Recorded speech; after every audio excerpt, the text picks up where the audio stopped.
En 11 meses, 160% de inflación en pesos. Cuando termine el primer año vas a tener 167, 168. En dólares, tenés 98.6% de inflación en 11 meses, que va a terminar, si el tipo de cambio llega como está ahora a final de año, en 106, 107 la inflación en dólares. Están estrangulando a la mayor proporción del sector privado productivo de la economía real, que la hacen enfrentar una tormenta perfecta. ¿Y quién gana? El sector financiero. Pasan los meses y Milei viene de éxito en éxito. Y vos venís diciendo, esto no va a funcionar. Sí. ¿Te está ganando la pelea? Bueno, esto es muy interesante, porque vos decís viene de éxito en éxito. Yo creo que está vendiendo o intenta vender éxitos que en realidad no existen. Él se inventa su propia realidad, que es una realidad hecha a un traje a su medida, que primero y antes que nada le sirve a él para crearse realidades que no existen, como cuando hablaba y decía que Conan estaba vivo y que hablaba con Conan, y Conan ya estaba muerto hace bastantes meses. Son cosas que le sirven a él y estar alejado de la realidad. Ahora, ¿cuál es el problema? Que cuando inventa realidades pertenecientes a la esfera privada, no hay ningún problema. El problema es cómo cuando inventa realidades que no existen, se las cree su entorno, a partir de esas realidades que no existen, se toman medidas de política económica y obviamente, como son tomadas a partir de realidades que no existen, la factura en el mediano y largo plazo le va a venir al sector privado y a la gente en general. No, bueno, la gente tiene una factura, digamos, si uno ve qué pasó con los jubilados o qué pasó con los ingresos, sobre todo los sectores informales o los empleados estatales, hay una factura presente. Pero ¿cuál es? Me parece, vos estás hablando de mediano y largo plazo. Para un presidente que asume sin gobernadores, con poquísimos diputados, poquísimos senadores, la idea de que va a ser un ajuste que no va a aguantar la sociedad, la idea de que no iba a aguantar con los distintos tipos de dólares, más allá de lo que fuera, decís, bueno, no es un presidente que en este tiempo ganó gobernabilidad. Gobernó y está gobernando. No sé si gana gobernabilidad. A ver, vayamos a analizar punto por punto. Te venden que han logrado, propias palabras, domar la inflación. Es un error intelectual muy grosero que muestra cómo Javier Milei se aleja de la teoría económica, se aleja del Javier Milei, economista, con el cual hablé de teoría monetaria especialmente, 15 años, y se convirtió en un político rancio más. Bueno, ¿Por qué? Porque vos podés considerar que la inflación está domada. Mirá lo que te voy a decir. Después de 4 o 5 años que la inflación anual estuvo en 3 o 4%. Y acá cito las palabras de Paul Volcker, que él lo admira mucho más que yo, que decía, la única inflación que te asegura que no va a volver a subir, o sea, que no tiene forma de U, es la inflación que está cerca de cero en términos anuales durante un lustro, 4, 5, 6 años. No, bueno, sabemos que es alguien extremadamente propenso a la exageración. Y ¿no? bueno, entonces, pero ahí está, es parte de esto que quiere vender.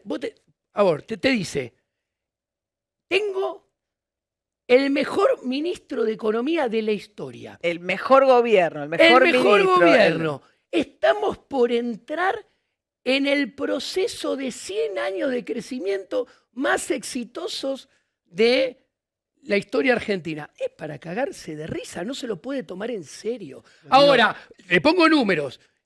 Ya te expliqué por qué con la teoría no se puede hablar que la inflación, por ejemplo, está domada como una sola. Puedo hablar mucho más porque esto no es éxito.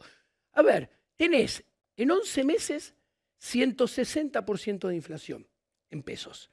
Cuando termine el primer año vas a tener 167, 168. En dólares tenés 98.6% de inflación en 11 meses, que va a terminar, si el tipo de cambio llega como está ahora a final de año, en 106, 107 la inflación en dólares. Bueno, Esta inflación muestra... ahí hay una preocupación muy generalizada de muchos economistas, Esto ¿no? te muestra que este programa es dinámicamente inconsistente y si sigue así, no sé cuándo, porque no se puede saber, tiene en su esencia más profunda comprando alta probabilidad de que la inflación en algún momento, en el mediano plazo, más adelante, adopte nuevamente trayectoria en forma de U y lo que bajó vuelva a subir. ¿Cuándo? No se puede saber porque responde a la ley de oferta y demanda del mercado monetario. Pero yo te puedo decir esto. A ver, en los últimos 4 meses, los plazos fijos nominales aumentaron casi 45%. Y los depósitos a la vista cayeron casi 13-14%, según cómo lo midas. A ver, en el carry trade, esto para que lo entienda tu audiencia. Sí, explica, está bien. Yo compré un departamento, ahí viene una persona y dice, yo compré un departamento a $100.000 y hoy vale 150.000. Estoy ganando 50% en dólares. Error. Vos vas a ganar 50% en dólares el día que encuentres que alguien te lo paga 50.000, lo vendas en 150.000 y obtengas 150.000 menos 100.000, 50.000 de ganancia. El carry trade, ¿qué es? Es hacer tasa de interés en pesos mientras el dólar está quieto o como pasa ahora, el dólar baja. Con lo cual, si me pagan una tasa de interés, cuenta el almacenero que no es exacta, para que entienda la gente. Si me pagan 4% de tasa mensual en pesos y el dólar baja a 6, obtengo una renta en dólares de 10. Todo el mundo dice eso. Ahora, para obtener la renta, tenés que volver a pasarte a dólares en algún momento para obtener el 10% de 4, 5, 6, 7 meses de dólares. Cuando vos te pasás al dólar, que está implícito en el carry trade, es un exceso de demanda en el mercado cambiario que gatilla el salto del tipo de cambio y un exceso de oferta en el mercado de dinero que después, más adelante, gatilla la inflación. Gatilla la inflación. Entonces, ¿cuál es el problema? Que todos piensan que van a ser los piolas que van a ser los primeros que lo van a hacer y van a ganar. Todos están jugando ese jueguito, que es un jueguito cantado. Porque para que no suceda eso, ¿sabés qué tendría que pasar? Que yo, que todos los que nos están viendo, argentinos de todas las edades, nos enamoremos de una vez y para siempre del peso y nos olvidemos para siempre del dólar, lo cual es imposible. O sea, vos decís que es una situación que dura lo que la gente y algunos jugadores del mercado decidan que duren. Que esto es interesante porque los mismos que deciden cuánto dura son los que tienen el poder de hacer que termine. ¿Se entiende? Totalmente. ¿Eso es la bicicleta financiera? Ponele ese Una nombre. burbuja.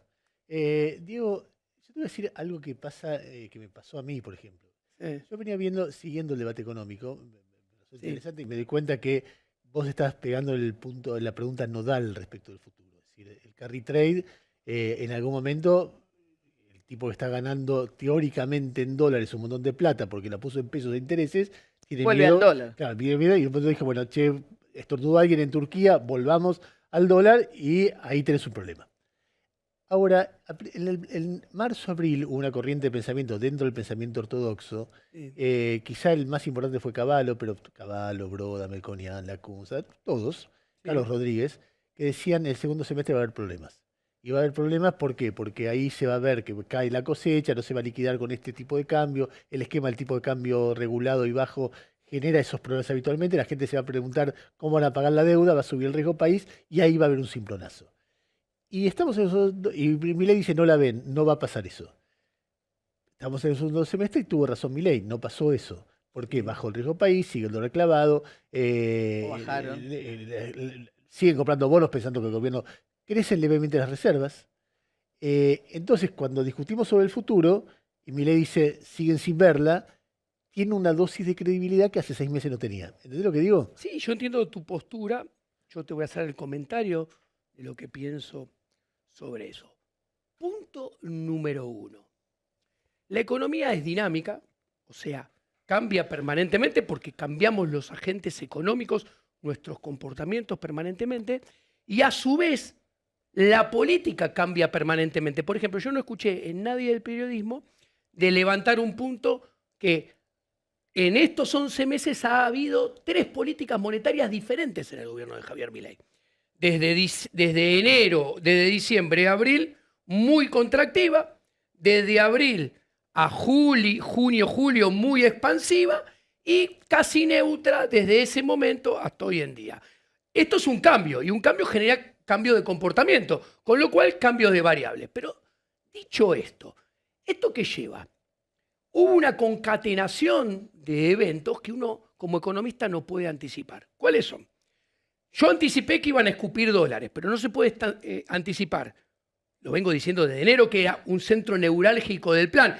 Que esto lo que no cambia es que hipoteca el futuro. Es cuántos dólares, con qué fuerza y durante cuánto tiempo se van a escupir. Entonces, ¿Qué es escupir? Desahorrar.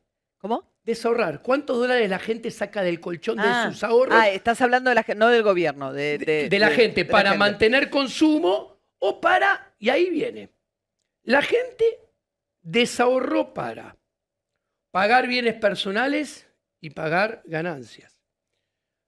Desahorró para entrar a moratoria. Desahorró con el blanqueo, mientras desahorra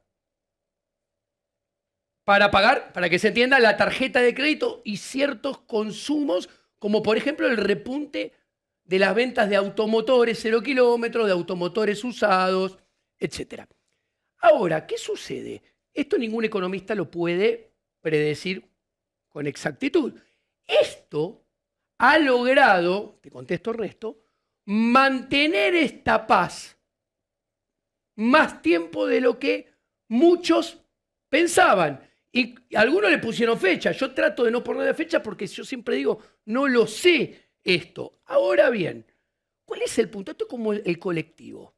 Vos estás esperando que venga el 67. ¿No? El 67 vos pensás que va a venir en 5 minutos. Cuando vienen en 10, pasaron 10 y no vino, decís, qué garrón. O qué bien, no sé. Depende con quién estés en la parada. Pasan 15. No vino. Yo pensé que iba a venir antes. Bueno, conclusión, ¿qué pasa? A medida que no viene, la probabilidad que aparezca, el colectivo aumenta. ¿Y qué sucede con esto? Muy sencillo.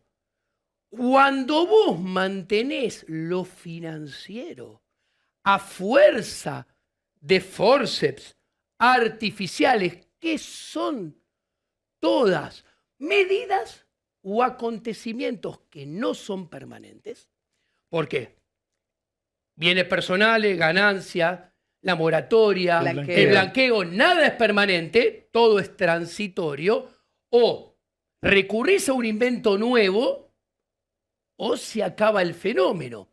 Entonces, ¿qué sucede? ¿Y cuál es el punto? Que todo eso fue cada vez más desahorro y más traslación de ahorro que debería ir a la inversión desde el sector privado al Estado, o gente que desahorra para pagar impuestos.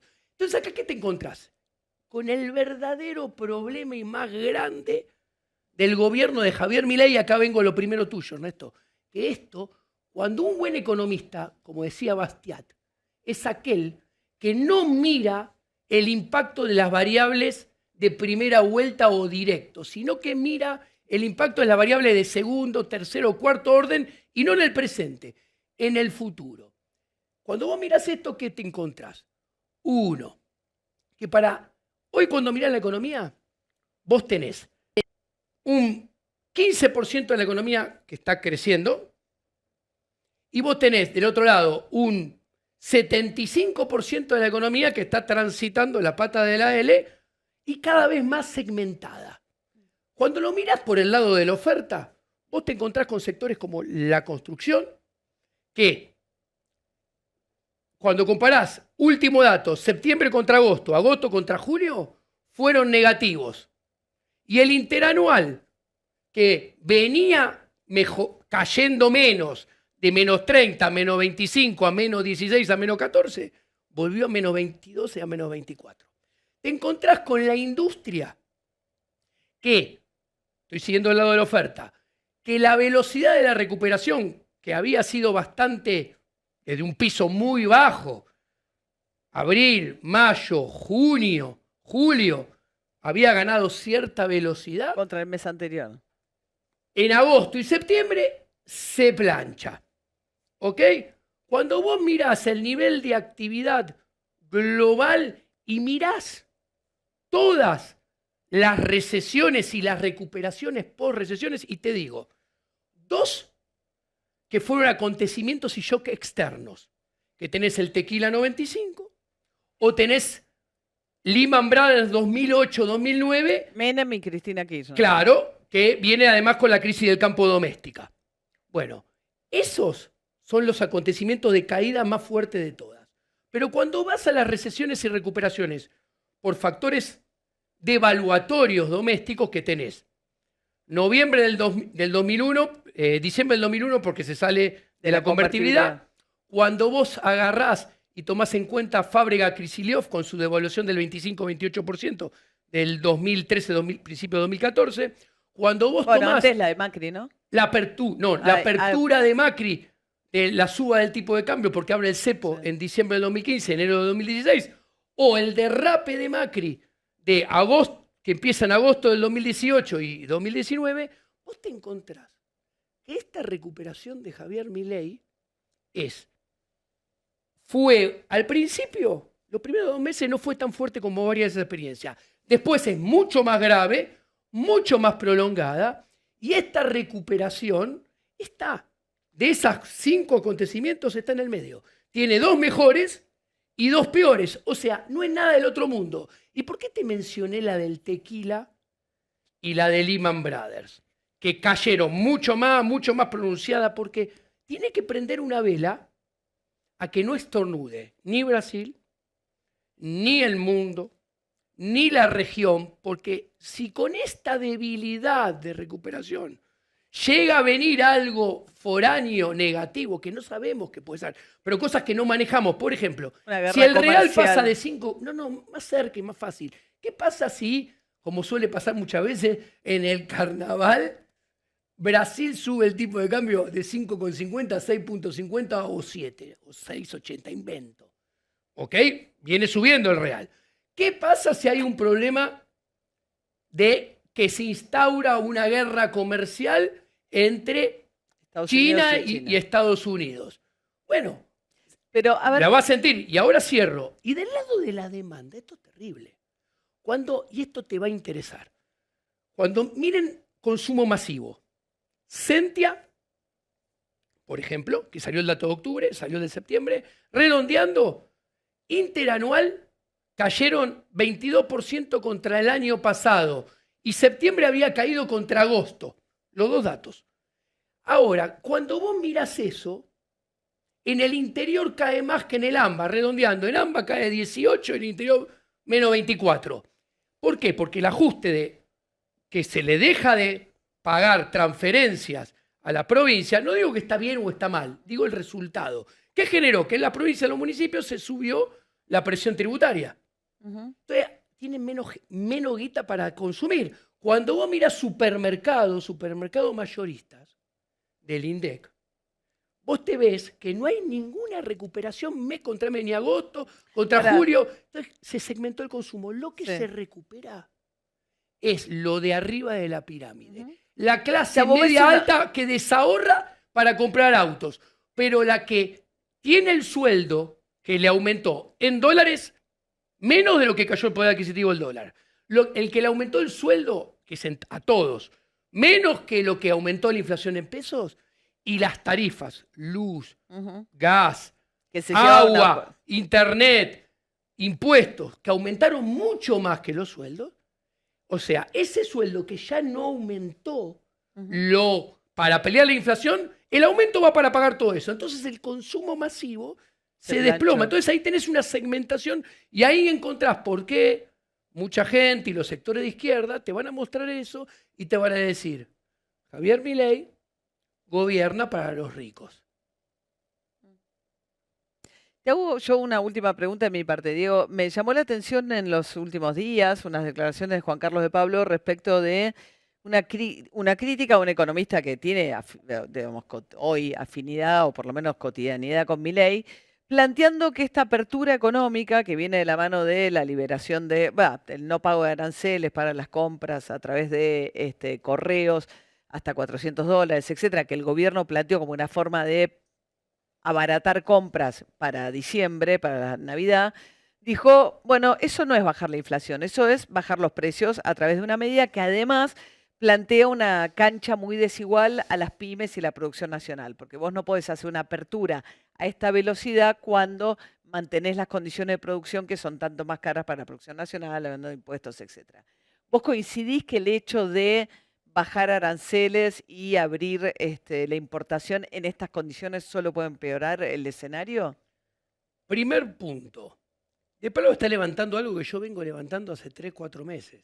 Y esto se ve en el sector agroexportador y en las economías regionales. A final de año, si el tipo de cambio está como ahora, la rentabilidad del sector agroexportador va a estar 55% menos por debajo de lo que estaba en diciembre del 2023. Y la de las economías regionales, menos 45%. Yo lo mido todos los meses.